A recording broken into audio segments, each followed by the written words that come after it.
Everyone, my name is Lila Conley. Thank you for joining me on my brief presentation on the importance of motivating employees in drastic change events.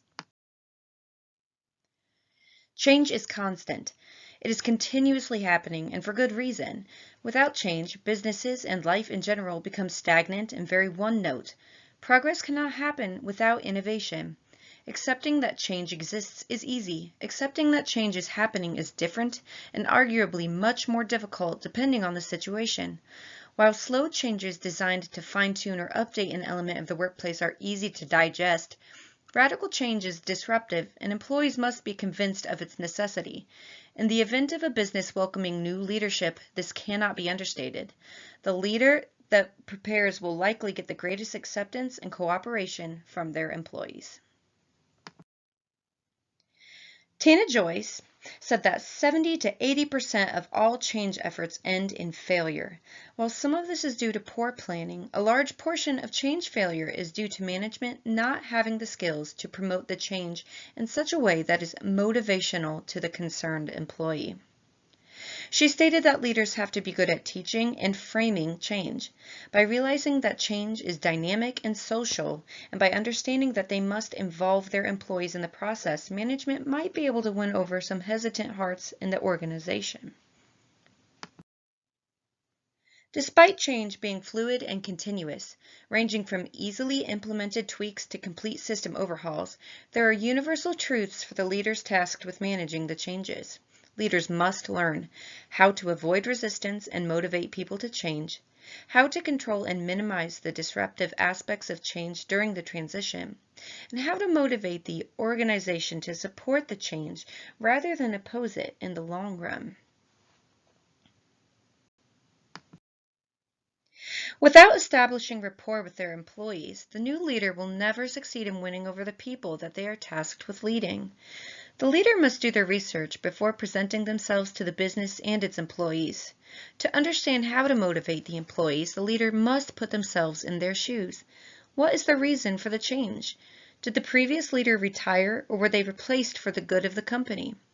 Is the new leader coming into a successful company, or is an overhaul necessary? Did the employees have time to prepare for this radical change, no matter how necessary the change might have been? All of these elements will play a critical role in how the employee accepts the leader. Nevertheless, first impressions matter.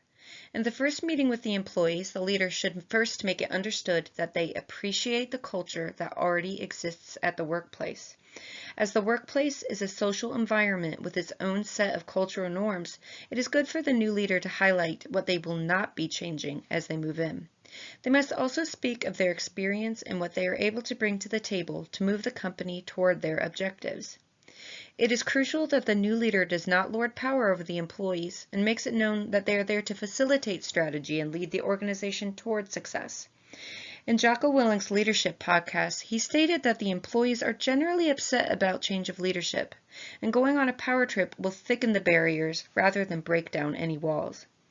If the organization is small enough, the new leader can meet with each employee, but in larger businesses, the new leader can meet with the heads of each department.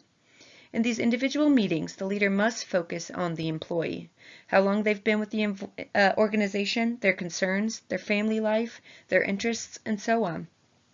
This communication not only helps the leader to know their employees, it also builds trust between the employee and the new leader, which is crucial in maintaining motivation during times of radical change. This one-on-one can also help the leader begin to learn what type of things motivate the employees. If the company does not need drastic changes in policy or practice, the new leader should let the employees take the lead and pick up where they left off in their work, whether it be individual or part of a team. This can accomplish two things for both the leader and the employees. The employees do not feel alienated or invisible when they are able to continue their tasks as they were performed before the radical change. And the new leader can see each employee's personal style through observing them in their natural habitat, which will aid the leader in decision-making on future motivational approaches. Even if the new leader decides fairly quickly to tweak the processes, either by forming new task forces for different objectives or by redirecting entirely, the importance of this observation period cannot be understated for either the leader or the employees. It can help the employees to feel validated and that the leader is showing that they know they are capable of doing their jobs autonomously, and helps the leader to see just how each employee is motivated. If the new leader has been brought in to perform an overhaul and get a business back on track, they should articulate their concerns to the employees early, outline their objectives for the organization, and state how the employees will be involved throughout the process. Allowing employees to voice their concerns and drastic changes, whether they can be acted upon or not, shows that the new leader is empathetic to the turmoil that an employee can feel during a time of intense change.